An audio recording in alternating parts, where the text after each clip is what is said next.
Welcome to TSS academy. তো আজকে আমরা যেটা আলোচনা করব সেটা হচ্ছে কি ডাব্লিউপি প্রিভিয়াস ইয়ার 2014-এর কিছু কোশ্চেন্স। তো আমরা করেছি কি টোটাল ধরো 60টা প্রশ্ন আছে। তো কি করেছি 20টা করে আমরা 3টে পার্টে ভাগ করেছি এর আগে। তো চলো তাহলে প্রথম 20টা পার্টের আমরা অ্যানালাইজেশন শুরু করি প্রশ্নের আর কি। তো প্রথম প্রশ্ন বলেছে 2t + 3t = 40 + 60 - 10। তো এখানে বলেছে টি এর মানটা কত। তো দেখো এখানে তো আমি লিখলাম 2t + 3t মানে কত, দুটো যেহেতু একই জিনিস তাহলে 2t + 3t হয়ে যায় কত, তোমার 5t হয়ে যায়। ওকে, আচ্ছা 40 + 60 মানে কত হয়ে যায়, 10t হয়ে যায়। 10t মাইনাস কত, 10। তো -10টাকে যদি সমানের এদিকে নিয়ে আসি তাহলে কি হয়ে যায়, +10-এ কনভার্ট হয়ে যায় এটা, তাহলে এটা হয়ে গেল +10। আর 5tটাকে যদি সমানের এদিকে হয়ে যায় তাহলে কি মাইনাস চলে আসে, তাহলে 10t - 5t মানে দাঁড়াবে কত, 5t দাঁড়িয়ে যাবে। ওকে, এটা কিন্তু টি নয়, এটা প্লাস। এবার দেখো 5 দুগুণে 10, তাহলে 2 সমানই হচ্ছে কত, টি। তাহলে টি এর মান বেরিয়ে গেল 2, তাহলে রাইট অ্যান্সার হচ্ছে option 4 is the right answer. Next দেখো বলছে আজকে সোমবার, তাহলে 61 দিন পরের বারটি কি হবে। তাহলে দেখো আজকে যদি সোমবার হয়, ঠিক আছে, আজকে ধরুন না সোমবার, তাহলে এর 7 দিন পরই হবে কিন্তু আবার সোমবার, আবার এর 7 দিন পর হয়ে যাবে সোমবার। ঠিক আছে, তো এরকম এরকম করে টোটাল 7 দিন করে তুমি ধরে নাও টোটাল তুমি 9 বার গেলে, তার মানে বলতে পারো তুমি যে 63তম যেটা দিন, 7 9 63, মানে তুমি 9 বার গেলে, 7 7 7 করে 9 বার গেলে, তার মানে কি 63তম দিনেতে তোমার হবে কত, সোমবার হবে। 63তম দিন কি হয়ে যাবে তোমার, সোমবার হয়ে যাবে। ওকে, আচ্ছা তো দেখো মানে 7 দিনের পরের দিনটা আর কি, মানে 63তম দিনটা যেটা হবে 7 দিন পর হবে তোমার সোমবার দাঁড়াবে। তো 63তম দিন যদি তোমার সোমবার, 63 দিন মানে সোমবার যদি দাঁড়ায়, তাহলে 62তম দিন তাহলে কত হবে, তাহলে দাঁড়াবে তোমার হচ্ছে রবিবার। আর 61তম দাঁড়িয়ে যাবে কত, 61তম দাঁড়িয়ে যাবে কত, তখন দাঁড়িয়ে যাবে শনিবার। ঠিক আছে, 63তম দিনের পরের দিনটা হয়ে যাবে তোমার হচ্ছে সোমবার দাঁড়িয়ে যাবে। আর 62তম দিনটা দাঁড়াবে কত, রবিবার। এবং 61তম দিনটা দাঁড়িয়ে যাবে কত, তোমার শনিবার দিন কিন্তু দাঁড়িয়ে যাবে। তো রাইট অ্যান্সার হয়ে যাবে কত, option 2 is the right answer. বলছে একটি পরীক্ষায় 9 জন শিক্ষার্থী প্রাপ্ত নম্বরের গড় হচ্ছে 86। যদি তাদের মধ্যে 4 জন শিক্ষার্থী প্রাপ্ত গড় নম্বর হচ্ছে 81, তবে বাকি 5 জনের শিক্ষার্থীর গড় প্রাপ্ত নম্বর কত। বলছে তখন 9 জনের তাহলে হচ্ছে 86, তাহলে 9 জনের তাহলে মোট কত, 9 × 86।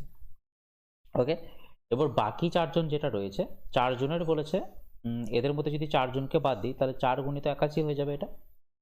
এরপর আমাকে বলেছে তাহলে 5 জনের গড় বয়স, গড় হচ্ছে নাম্বার কত। তাহলে টোটালি 9 জন থেকে যদি 4 জনকে আমি বাদ দিয়ে দিই তাহলে তো বাকি 5 জনের তাহলে তো মোট বেরিয়ে যাবে, তাই না। তাহলে এটা ক্যালকুলেশনটা তাহলে করি, এখান থেকে কি নিলাম, কি 9 কমন নিলাম, তাহলে এখানে কত পড়ে রইল 86, মাইনাস এখান থেকে যদি 9 কমন চলে যায় তাহলে পড়ে থাকে কত, 9 9 9 81, তাহলে 9 ছাড়া হয়ে যায় কত, 36, তাই না। তাহলে এখানে হচ্ছে 9 গুণিত এখানে কত, 86 - 36 মানে দাঁড়িয়ে গেল 9 × 50। এই 9 × 50 হয়ে গেল কি তোমার, 9 × 50 হয়ে গেল 5 জন শিক্ষার্থীর মোট নাম্বার, বাকি 5 জন যেটা রয়েছে। তাহলে কি যদি গড় বার করতে হয় কি করতে হবে, এই যে 9 × 50 রয়েছে এটাকে 5 দিয়ে ভাগ করে দাও, তাহলে বেরিয়ে যাবে তোমার 5 জনের গড়। তাহলে 5 দুগুণে 10 হচ্ছে কত, তাহলে 90। তাহলে 90 হচ্ছে কি বাকি 5 জনের বয়সের গড়, কিন্তু বয়সের গড় নয়, প্রাপ্ত নম্বরের গড়। তাহলে রাইট অ্যান্সার হয়ে যাবে option 3 is the right answer. বলছে কলকাতায় হিন্দু কলেজ কে প্রতিষ্ঠা করেন। দেখো কলকাতায় হিন্দু কলেজ প্রতিষ্ঠা করেন কিন্তু হ্যাঁ, যেটা হচ্ছে তোমার কি হেনরি লুই ভিভিয়ান ডিরোজিও। ঠিক আছে, কত সালে, এটা হচ্ছে মনে রাখবে 1817 সালে। ঠিক আছে, 1817 সালে কিন্তু এই হিন্দি কলেজের প্রতিষ্ঠা হয়, কিন্তু কার সাথে হয়, ডেভিড হিয়ার ছিলেন, ডেভিড হিয়ারের মানে আদেশে এটা কিন্তু তৈরি হয়, এই হিন্দু কলেজটি তৈরি হয়। এবং পরবর্তীকালে এর নাম রাখা হয় কিন্তু প্রেসিডেন্সি কলেজ নাম রাখা হয়েছিল। ওকে, আচ্ছা এই হিন্দু কলেজেতেই বা প্রেসিডেন্সি কলেজেতেই ঈশ্বরচন্দ্র বিদ্যাসাগর কিন্তু লেকচারার ছিলেন সাংস্কৃতিক ল্যাঙ্গুয়েজেতে, তাই না। আচ্ছা যদি বলা হয় যে রাজা রামমোহন রায়, রাজা রামমোহন রায়কে কি বলা হয়, আধুনিক ভারতের জনক বলা হয়ে থাকে। তিনি কি সতীদাহ প্রথা বিলুপ্তের জন্য তিনি কিন্তু প্রচণ্ড উদ্গ্রীব ছিলেন, তিনি চেষ্টা করেছিলেন, তার উদ্দেশ্যেই অ্যাকচুয়ালি এটা কিন্তু সতীদাহ প্রথা কিন্তু বন্ধ করা হয়েছিল 1829 সালে। নেক্সট হচ্ছে কি এই যে রাজা রামমোহন রায়, এই রাজা উপাধিটি কে দিয়েছেন? রাজা উপাধিটা দিয়েছেন কিন্তু দ্বিতীয় আকবর কিন্তু এই রাজা উপাধিটা দিয়েছেন ওনাকে। ঠিক আছে। আচ্ছা, আর কি কেশবচন্দ্র সেন? কেশবচন্দ্র সেন একটা করেছিলেন, ব্রাহ্ম সমাজ কিন্তু তৈরি করেছিলেন। ওকে, নতুন ব্রাহ্ম সমাজ একটা তৈরি করেছিলেন। ওকে, নেক্সট চলো।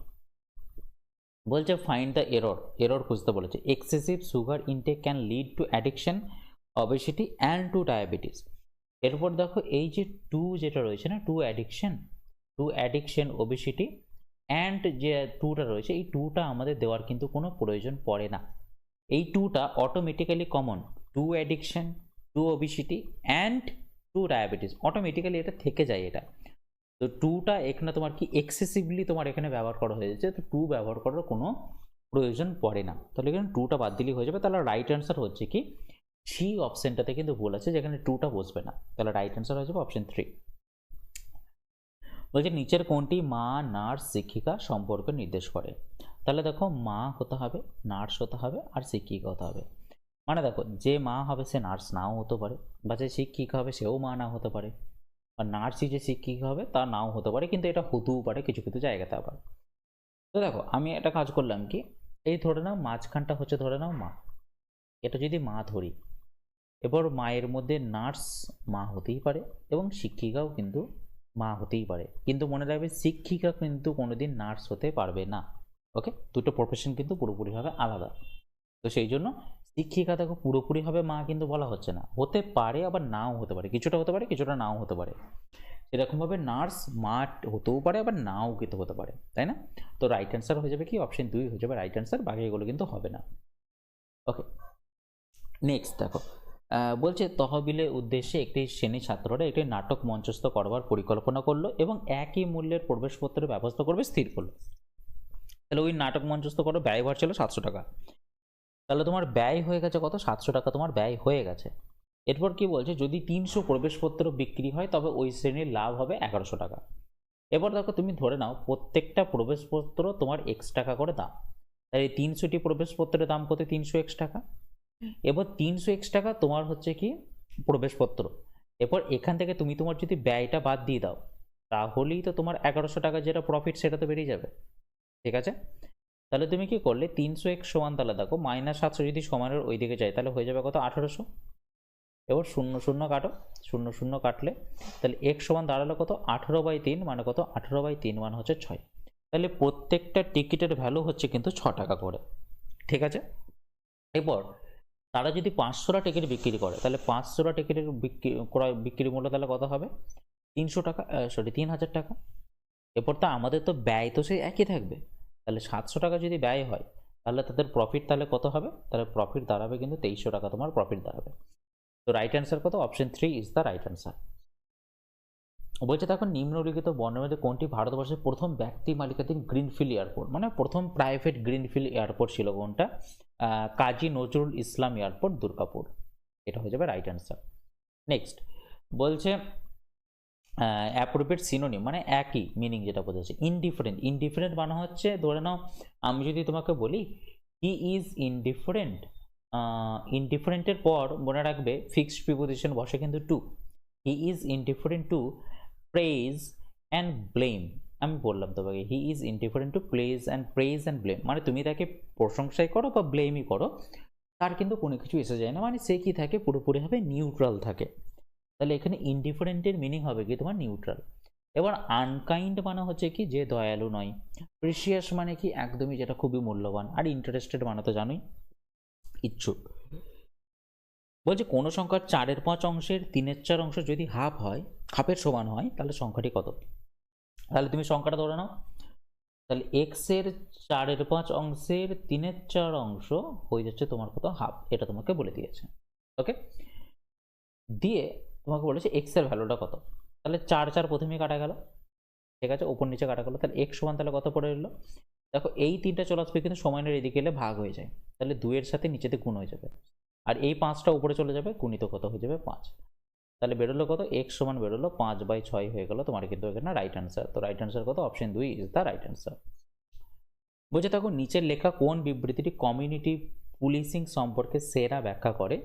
যেটা রাইট অ্যান্সার হয়ে যাবে কত, সামাজিক অংশগ্রহণ পদ্ধতির উন্নয়ন এবং সমস্যা সমাধানে সামাজিক নিযুক্তিকরণ, এইটা হয়ে যাবে কিন্তু রাইট অ্যান্সার।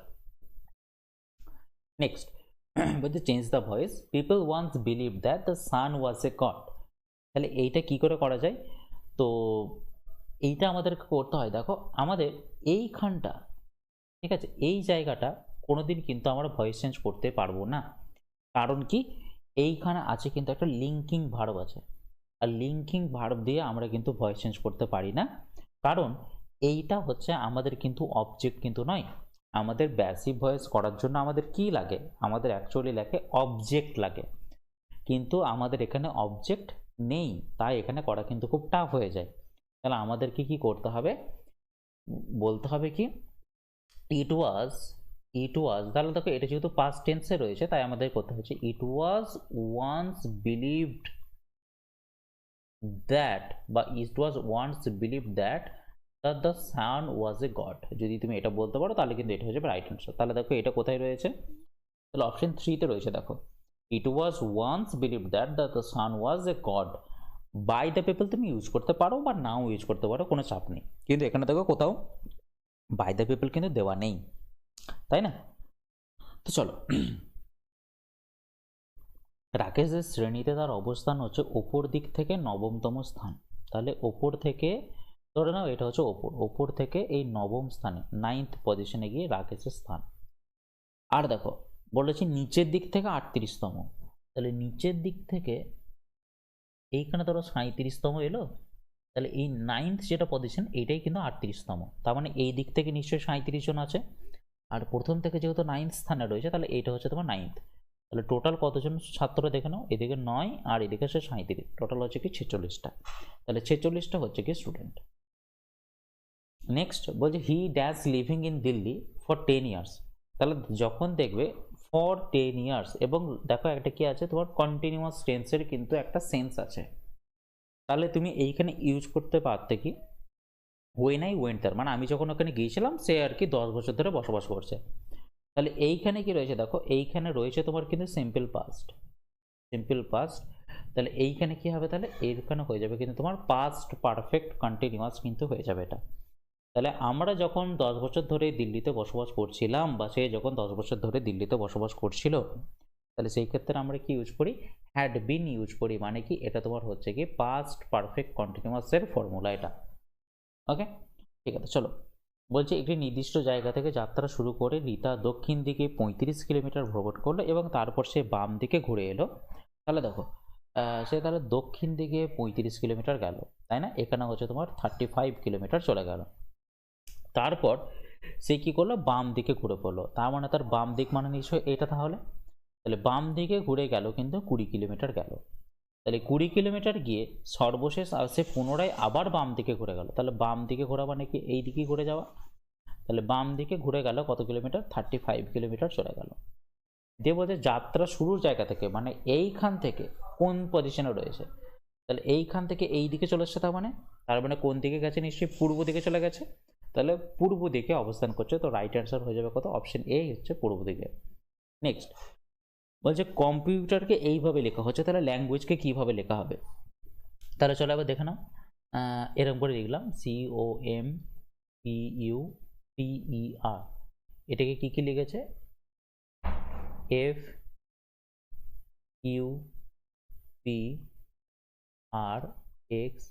FUPRXVHT। দেখো এখানে গ্যাপ দেখো, CDEF, মানে এখানে 2 গ্যাপ দেখো, DE তারপরে F, তারপরে দেখো PQ একটা গ্যাপ, আবার দেখো MNOP, তাহলে দেখো 2টা গ্যাপ, NO আছে, তারপর দেখো কিওয়ার্ড একটা গ্যাপ, তারপরে দেখো VWX 2টা গ্যাপ, তারপরে একটা গ্যাপ, তারপরে আবার 2টা গ্যাপ, তারপরে একটা গ্যাপ, মানে 2-1 2-1 2-1 এরকম করে আর কি যাচ্ছে। তো সেরকমভাবে ল্যাঙ্গুয়েজটা দেখে নাও, GUAGE, তাহলে এল এর পর 2টা গ্যাপ দাও, তাই না? এল এর পরে 2টা গ্যাপ দাও, IJKL MNO, তাহলে প্রথমেই চলে আসবে কি ও, তারপর দেখো একটা গ্যাপ হবে, BC চলে এলো, তারপরে কি আবার 2টা গ্যাপ, OPQ, তাই না? তারপরে আবার কি একটা গ্যাপ, HI, তারপরে দুটো গ্যাপ ভি ডাব্লিউ এক্স, তারপরে দেখো আবার একটা গ্যাপ বি সি, তারপর হচ্ছে আবার দুটো gap G H I J, তারপরে কি আই, তারপর হচ্ছে ই আছে তাই তো, তারপরে কি একটা গ্যাপ হবে তাই না, একটা গ্যাপ হবে, তাহলে ই এফ জি। তাহলে দেখো O C Q I X C J G, O C Q I X C J G, তাহলে রাইট অ্যান্সার হয়ে যাবে দেখো অপশন 3 এর সাথে পুরোপুরিভাবে কিন্তু মিলে যাচ্ছে। ঠিক আছে, তো চলো, বলছে যদি চারটি প্রদত্ত সংখ্যার গুণফল একটি ঋণাত্মক সংখ্যা হয়, মানে চারটি সংখ্যার গুণফল হচ্ছে একটি ঋণাত্মক সংখ্যা, তবে চারটি সংখ্যার মধ্যে কোনটি বিপরীতটি ঠিক। বলছি একটি ঋণাত্মক মানে কি একটা মাইনাস, দুটি ধনাত্মক তাহলে দুটো প্লাস, আচ্ছা, এবং একটি শূন্য। না, শূন্য দিলে তো তোমার কোনোভাবেই কিন্তু মাইনাসে তো আসবে না, শূন্য হলে গোটাটাই শূন্য চলে আসবে, তো অপশন এ হচ্ছে তোমার ভুল অ্যান্সার। বলে যে চারটি সংখ্যা ঋণাত্মক তাহলে হচ্ছে মাইনাস মাইনাস মাইনাস মাইনাস, এবার দেখো মাইনাসে মাইনাসে হয়ে যায় প্লাস, এবং এই মাইনাসে মাইনাসে হয়ে যায় প্লাস, তাহলে প্লাসে প্লাসে অটোমেটিক্যালি প্লাস হয়ে যাবে, তো অপশন 2ও কিন্তু হবে না। নেক্সট হচ্ছে কি দুটি ঋণাত্মক দুটি ধনাত্মক, তাহলে দেখো দুটি যদি ঋণাত্মক হয় এবং দুটি যদি ধনাত্মক যদি হয়, তাহলে দুটি ঋণাত্মকে তাহলে প্লাস এবং দুটি ধনাত্মকও কিন্তু প্লাস গুণ করলে, আর প্লাসে প্লাসে গুণ করলে তো প্লাসই দাঁড়ায়, তো 3 অপশনটাও কিন্তু হচ্ছে না। এরপর দেখা যাক তিনটি ঋণাত্মক, তাহলে মাইনাস মাইনাস মাইনাস আর গণিত কি প্লাস, তাহলে দেখো মাইনাসে মাইনাসে দাঁড়িয়ে যাচ্ছে প্লাস, প্লাস মাইনাসে গুণ করলে দাঁড়াচ্ছে কত মাইনাস, আর মাইনাস প্লাসে আবার গুণ করলে দাঁড়াচ্ছে কত মাইনাস, তো রাইট অ্যান্সার দাঁড়াবে কত অপশন 4 হয়ে যাবে তোমার কিন্তু right answer. National police academy কোথায় অবস্থিত, দেখো ন্যাশনাল পুলিশ একাডেমি অবস্থিত কিন্তু তোমার হায়দ্রাবাদে তো অবস্থিত, ন্যাশনাল পুলিশ একাডেমি হায়দ্রাবাদে কিন্তু অবস্থিত। বলছে দেখো সি হ্যাজ 3 চিলড্রেন, দেখো উইথ আর হাজবেন্ড কিন্তু না, ঠিক আছে, বা ফ্রম আর হাজবেন্ড কিন্তু না, she has 3 children by her husband, okay, by her husband, তো রাইট অ্যান্সার হয়ে যাবে বাই। নিম্ন বর্ণিত কোন রোগটি ব্যাকটেরিয়ার দ্বারা সৃষ্টি হয় না, দেখো ব্যাকটেরিয়া দ্বারা সৃষ্টি হয় নাকি ইনফ্লুয়েঞ্জা, ইনফ্লুয়েঞ্জা হচ্ছে কি ইনফ্লুয়েঞ্জি নামক ভাইরাস থেকে কিন্তু তৈরি হয়, ঠিক আছে, ভাইরাস থেকে কিন্তু এটা তৈরি হয়ে থাকে, ঠিক আছে। আচ্ছা, এবার দেখো ডিপথেরিয়া, কলেরা, টাইফয়েড, ঠিক আছে, তো টাইফয়েড হচ্ছে কি তোমার সালমোনেলা টাইফি, এই ধরনের সব কিছু তোমার ভাইরাস থেকে কিন্তু এগুলো তৈরি হয়, ডিপথেরিয়া, হুপিং কাশি, এগুলো সব হচ্ছে তোমার একটা ভাইরাস, কলেরা, ভিব্রিও কলেরি, এটা হচ্ছে কি তোমার একটা ভাইরাস, ওকে। যেমন তুমি বলতে পারো যে ম্যালেরিয়া, ম্যালেরিয়া কোথা থেকে হয়, তোমার হচ্ছে প্রোটোজোয়া ঘটিত রোগ, এটা একটা, ওকে। আচ্ছা, চলো তাহলে আজকের জন্য আপাতত এইখানেই, আবার দেখা হবে নেক্সট সেশন।